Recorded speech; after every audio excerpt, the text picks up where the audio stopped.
Welcome class 12th. Today we are going to start your exercise 7.6. Actually we have already started. हम कुछ questions और मैं आपको बताना चाहता हूं. क्वेश्चन नंबर 16, 17, 18, 19, 20 एंड 24 ये सारे के सारे क्वेश्चंस जो हैं आपके एक पर्टिकुलर फार्मूले से सॉल्व हो जाएंगे बड़े इजीली. अब वो फार्मूला क्या है? ई एक्स ब्रैकेट में function plus its derivative t x is equal to e x f x. मेरे कहने का मतलब है ई पावर एक्स दिया हो तो ब्रैकेट में जो बची हुई चीज है अगर वो फंक्शन है और उसी का डेरिवेटिव है प्लस करके तो इज इक्वल टू हो जाएगा ई एक्स एफ एक्स. और यही क्यों होता है ये मैं आपको एक एग्जाम्पल के जरिए भी बताऊंगा. फिलहाल तो आप ये देखिए कि क्वेश्चन किस तरीके का होगा कि आप इसे लगाएंगे. ई पावर एक्स के साथ मल्टीप्लाई हो रहा होगा फंक्शन प्लस इट्स डेरिवेटिव, यानी फंक्शन और उसका डेरिवेटिव दोनों प्रेजेंट होंगे. जैसे कि यहाँ मैंने क्वेश्चन लिया, question number 16, e x sine x plus cos x. तब आप यहां पर देखिए साइन एक्स को हमने ले लिया है एफ एक्स, यानी कि फंक्शन मान लिया है. तो सवाल उठता है कि एफ डैश एक्स क्या आएगा, मतलब डेरिवेटिव कॉस एक्स. देखिए ये फंक्शन है, ये प्लस इसका डेरिवेटिव है, तो इसको अगर आप सॉल्व करेंगे तो ये वाला फार्मूला लगाएंगे तो आपका आंसर आ जाएगा ई एक्स साइन एक्स. ये तो हो गया डायरेक्ट फार्मूले से जिसमें आपने फंक्शन और उसका डेरिवेटिव शो कर दिया. ऐसा होता क्यों है इसको मैं बताने की कोशिश कर रहा हूं, उसको पूरी तरह सॉल्व करके. तो इसको जो क्वेश्चन आपका दिया हुआ था ई एक्स साइन एक्स प्लस ई एक्स कॉस एक्स करके मैंने इसके दो पार्ट कर लिए, एक पार्ट को I1 मान लिया है. अब हम क्या करेंगे, इस I1 जो हमने माना है ई पावर एक्स साइन एक्स, इसको इंटीग्रेट करेंगे आइलेट से. प्रोडक्ट ऑफ टू फंक्शंस का इंटीग्रल करेंगे. तो सबसे पहले तो I1 को तरीके से लिख लेते हैं आइलेट के अकॉर्डिंग. तो हो जाएगा sign x e power x d x. इसको इंटीग्रेट करेंगे और इंटीग्रेट करने के बाद इस I1 की वैल्यू को यहां ये जो इक्वेशन हमने फर्स्ट लिया है इसमें लाके जैसे पुट करेंगे, सब्स्टिट्यूट करेंगे, we will get our answer. So let us start the integral of sine x e power x. First function sine x, second function e power x का इंटीग्रल डायरेक्ट लिख रहा हूं, ई एक्स ही होगा minus bracket लगाइए. First function का derivative sine x का cos x होता है एंड सेकेंड का integral e x d x. अब आप ध्यान से देखिए, इसको अगर आप ओपन करते हो I1 को तो क्या आ जाएगा आपके पास आ जाएगा e cos x e power x dx I1. इस I1 की वैल्यू को आप यहां ले जाकर जहां पर आपने फर्स्ट इक्वेशन माना है वहां पर सब्स्टिट्यूट कर दीजिए जरा. तो I is equal to I1 की जगह आएगा sine x e power x. अच्छा यहाँ इंटीग्रेट किया है तो प्लस सी और लिख दीजिए. ये वैल्यू यहां रखेंगे. अभी मैं I1 की वैल्यू रख रहा हूं, ठीक है. cos x e power x dx, ये तो I1 की वैल्यू होगी. उसके बाद क्या लिखा हुआ है, उसके बाद लिखा है e x cos x dx plus C लिखना ही लिखना है. अब आपको क्लियरली समझ में आ रहा होगा, ये प्लस माइनस में आ गया, सेम क्वांटिटीज हैं, कैंसिल आउट हो गए and your answer is e x sine x plus C. तो आपने देखा कि ऐसा ही क्यों होता है. मैंने आपको एक क्वेश्चन के जरिए बताने की कोशिश की है कि ऐसा ही क्यों हुआ. लेकिन ई पावर एक्स दिया हो तो आप तुरंत डिसीजन मत लेना कि हाँ इसी से होगा. थोड़ा सा देखना पड़ेगा कि क्या फंक्शन और इसका डेरिवेटिव एग्जिस्ट कर रहा है. जैसे क्वेश्चन नंबर 17 भी लिख रहा हूं मैं, तो आपको समझ में आएगा कि एग्जिस्ट करता है कि नहीं एग्जिस्ट करता है. ध्यान से देखिए, इस एक्स डी एक्स और लिख लेते हैं.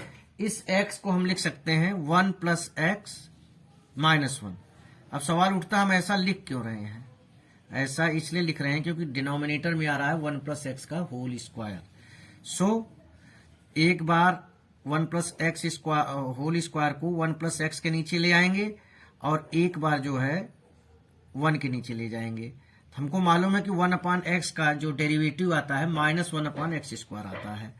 इसीलिए इसको यूज करने की हम कोशिश कर रहे हैं. इसको अलग अलग लिख लेते हैं तो कैसे आ जाएगा 1 प्लस एक्स ई एक्स 1 प्लस एक्स का होल स्क्वायर माइनस 1 ई पावर एक्स ही लिख लीजिए 1 प्लस एक्स का होल स्क्वायर। अगर हम यहाँ पर ई एक्स कॉमन ले लें तो ये कुछ इस तरह से, अब देखो इस तरह से हो जाएगा, ये एक 1 प्लस एक्स से 1 प्लस एक्स कैंसिल आउट हो जाएगा, तो यहाँ बचेगा 1 प्लस 1 अपॉन एक्स, और यहाँ बचेगा माइनस 1 अपॉन 1। अब आपको समझ में आ रहा होगा कि dx लिख लीजिए यहाँ पर,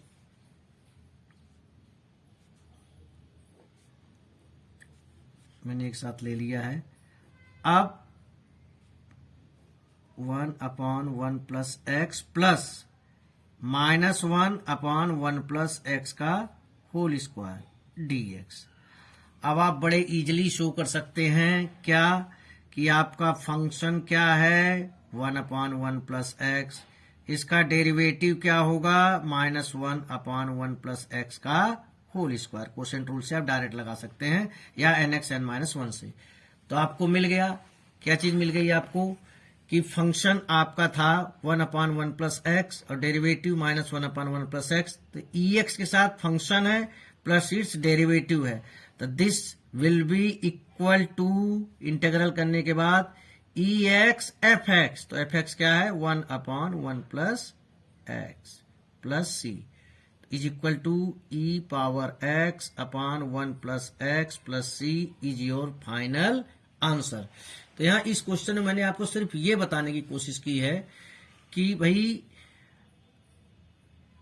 ई पावर x अगर दिया हो तो सर्च करने की कोशिश करो कि क्या डेरिवेटिव फंक्शन और उसका डेरिवेटिव दोनों एग्जिस्ट करते हैं कि नहीं करते हैं। आगे बढ़ते हैं, वैसे थोड़ा सा हिंट देंगे। क्वेश्चन नंबर 18 थोड़ा सा ट्रिग्नोमेट्री से रिलेटेड है, अलर्ट रहिए, ट्रिग्नोमेट्री का फार्मूला यूज होगा।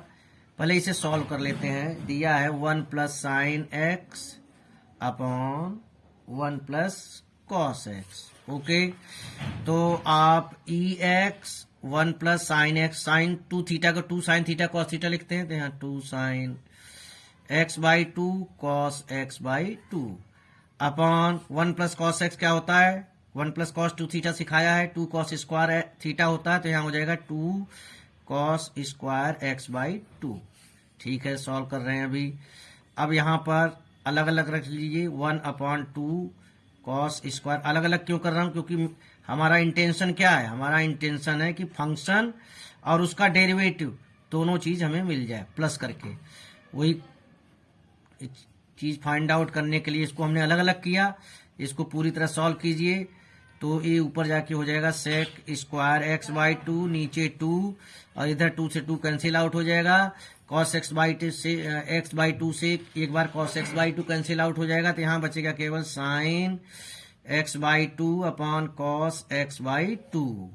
तो आपको बताने की जरूरत नहीं कि sine theta upon cos theta होता है टेन थीटा, तो इसको मैं पहले लिख लेता हूँ। क्यों लिख रहा हूँ वो आप समझ रहे होंगे। और इसको मैं 1/2 सेक स्क्वायर एक्स बाई 2। अब आप समझ गए होंगे। अब मैं dx लिखूंगा और बताऊंगा कि tan x बाई 2 हमारा फंक्शन है and 1/2 sec square x by 2 is its derivative. तो ये उसी फॉर्म में आ गया, ex function plus derivative of the function. So आपने शो कर दिया कि फंक्शन प्लस इट्स डेरिवेटिव के फॉर्म में है ये चीज, तो आपका ये इंटीग्रल इज इक्वल टू हो जाएगा, आप लिख सकते हैं ex tan x by 2 plus c, क्योंकि आपने शो कर दिया कि tan x बाई 2 हमारा फंक्शन है और इसका derivative 1/2 sec square x by 2 है।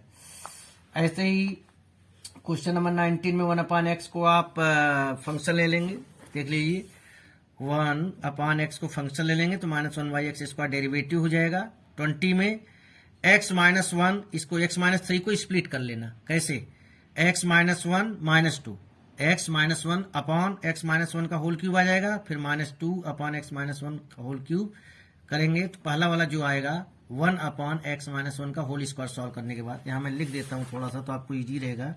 क्वेश्चन नंबर 20 के लिए थोड़ा सा लिख देता हूँ। देखिए x माइनस 3 ये दिया हुआ है, ये दिया हुआ है, तो इसको आप x माइनस 1 माइनस 2 अलग अलग कर रहा हूं। अलग अलग क्यों कर रहा हूँ कि मुझे फंक्शन और उसका डेरिवेटिव दोनों फाइंड आउट करने हैं, और EX तो है ही आपका। तो x माइनस 1 से कटेगा अलग करके, तो क्या बचेगा 1/x माइनस 1 का स्क्वायर, और यहाँ प्लस -2x माइनस 1 का होल क्यूब, और EX तो है ही, e पावर x है ही। अब आप ध्यान से देखिए 1/x माइनस 1 का होल स्क्वायर को अगर आप फंक्शन मानेंगे तो इसका डेरिवेटिव आ जाएगा -2/x माइनस 1 का होल क्यूब। यहाँ पर x माइनस 3 को मैंने स्प्लिट कर दिया, x माइनस 1 माइनस 2, तो x माइनस 1 से ही एक बार x माइनस 1 कट जाएगा, तो 1/x माइनस 1 का होल स्क्वायर। तो ये चीज फंक्शन मानेंगे तो इसका डेरिवेटिव ऑटोमेटिकली -2/x माइनस 1 का होल क्यूब आ जाएगा। तो इसको आप बड़े इजीली कर सकते हैं। क्वेश्चन नंबर 21 में e पावर 2x है, तो इसमें फार्मूला नहीं लगेगा। इसको तो आपको आइलेट मेथड से, प्रोडक्ट रूल से साइन x को पहला फंक्शन मान के e पावर 2x को दूसरा फंक्शन मान के करना पड़ेगा। क्वेश्चन नंबर 22 में आप जानते हैं कि आपका sine 2 theta 2 tan theta upon 1 plus tan square theta होता है। Sine 2 theta is equal to जो होता है 2 tan theta upon 1 plus tan square theta. तो यहीं से अगर जब इंटीग्रल का साइन लगाएंगे dx आएगा, तो x की जगह आप tan थीटा मान लेना, तो ये साइन 2 थीटा हो जाएगा और यहाँ कैंसिल आउट हो जाएगा, और ये भी प्रोडक्ट रूप में आ जाएगा। तो यहाँ पर x इज इक्वल टू आपको tan थीटा मानना पड़ेगा, तो dx हो जाएगा sec square theta d theta, question हो जाएगा। बहुत इजी है। क्वेश्चन नंबर 23 में मैं आपको हिंट देता हूँ, x square e power x cube दिया है, तो x क्यूब को आप फंक्शन t मान लेना, सॉरी x क्यूब को t मानोगे तो ये तो आपका आ जाएगा dt/3, बड़े इजीली कर लेंगे। और यहाँ पर वंस अगेन क्वेश्चन नंबर 24 में इसी फार्मूले का यूज हुआ है जो अभी हम डिस्कस कर रहे थे, बस इसको आप सेक x को अंदर ले जाके मल्टीप्लाई कीजिए, तो यहाँ आएगा sec x plus sec x tan x। तो सेक x फंक्शन है, तो इसका डेरिवेटिव क्या आएगा सेक x tan x। बड़े इजीली ये भी आपका सॉल्व हो जाएगा। आई होप जो आज मैंने आपको स्पेशल फार्मूला बताया उससे आपको समझ में आया होगा, और एक दो क्वेश्चन जो है सब्स्टिट्यूट करके, तो आपका एक्सरसाइज 7.6 यहीं पर ख़त्म होता है। आपको जानकारी होनी चाहिए कि 7.7 and 7.8 has been deleted by CBSE, ये दोनों नहीं करते हैं। तो in next video we will discuss regarding definite integral, that is exercise 7.9। Thank you.